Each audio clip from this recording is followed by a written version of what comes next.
everybody, welcome back to the channel. If you haven't joined us before, let me just catch you up on what we got going on. We got two C10s in the shop.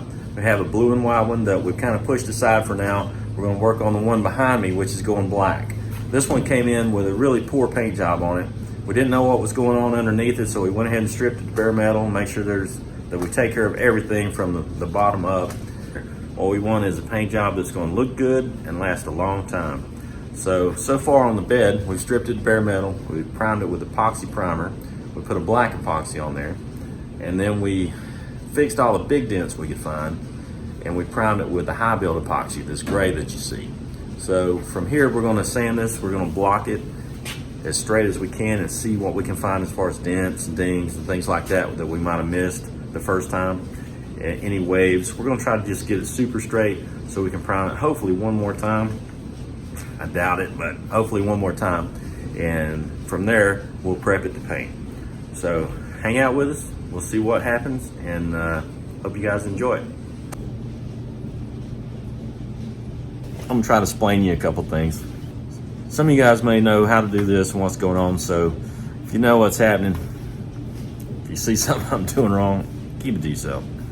There's a lot that goes into blocking. It's how you get a straight, good looking paint job. So it may look like I'm just going to town on this thing, but really there's stuff going on in my head.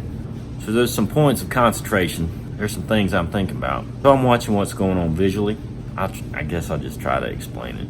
I don't know. This is what I'm doing. So I'm putting on guide coat. Guide coat is just something to give you an easier way to see what's going on. So I've got a black guide coat that's going on top of a medium light gray primer. So when we see the contrast between the low spots and the high spots, it's easier to see. So that's what I'm doing.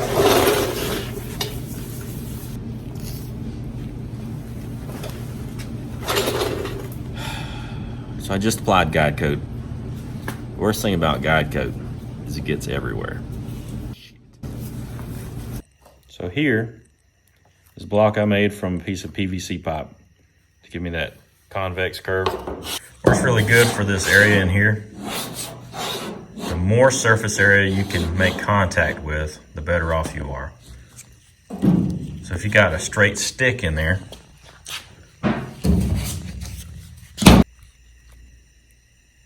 really only the top and the bottom are making contact as it comes down. Doesn't work that great. So if you can get something to fit in there a little better, you can get more surface contact. So the more surface contact you have, the better off you are.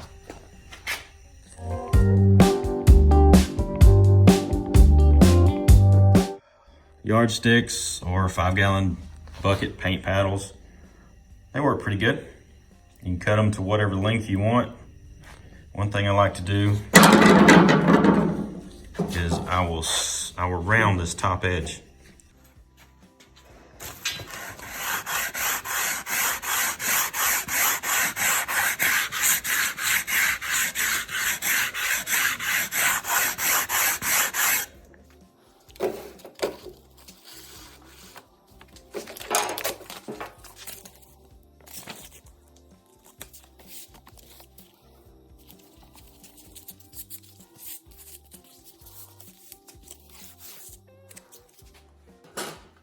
So using the rounded off edge of the stick, it helps you make a more consistent cut in that concave part of the body panel there.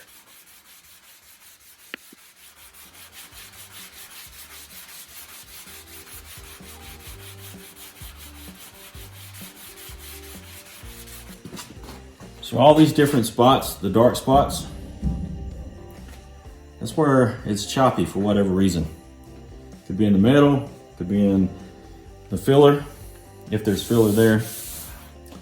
And what we're doing now is making it smooth as can be. And the way we do that is with something flat and straight, like a paint paddle or yardstick.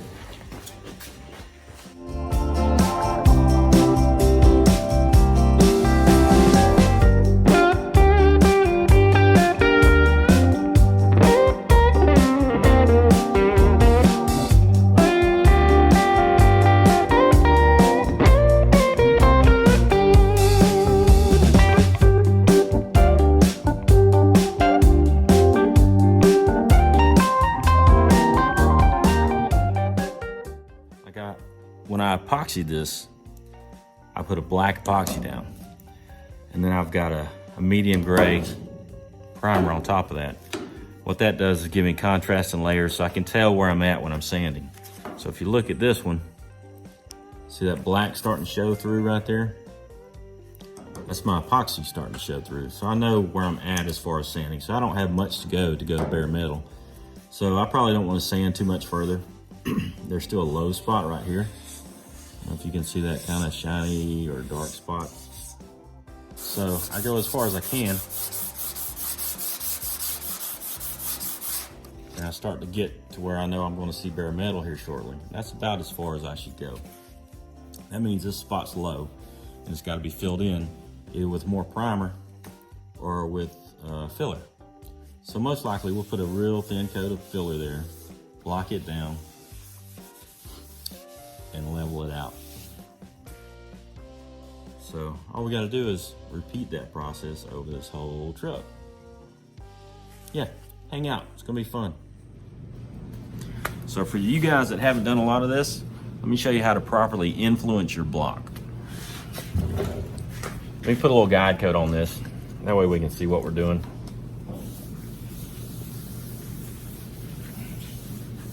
All right. So guide coat's there to show you your highs and lows, right? So when I start blocking,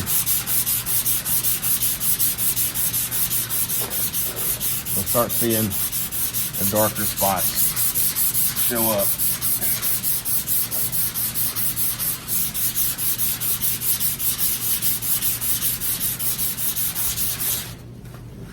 So I hope you can see that. That's a low spot, right? So what I mean by properly influence your block is what you do to this piece of wood influences the way it sands. It's pretty flat, pretty stiff, not that flexible, but at the same time it does have a little bit of flex to it. A thinner piece of wood would have more flex.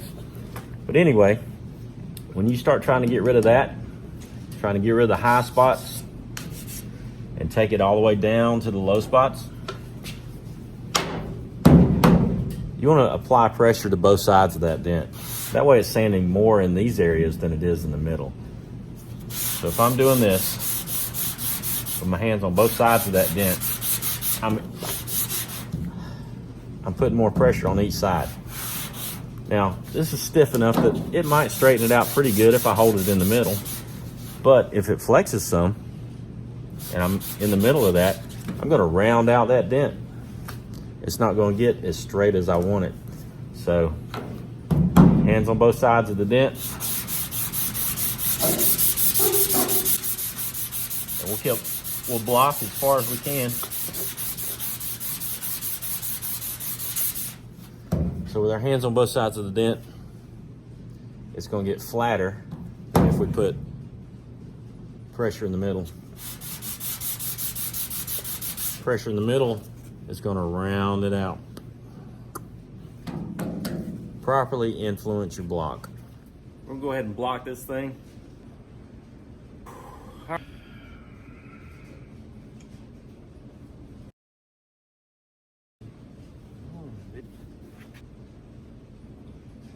All right, so we're gonna keep on blocking. We're gonna knock this thing out and get it ready to prime. Anyhow, that's what we're gonna do. Hope you guys will hang out with us. If you haven't already, we'd love it if you'd subscribe to the channel. Some of the videos.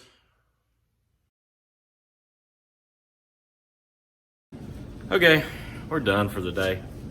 I think that's all I got for now.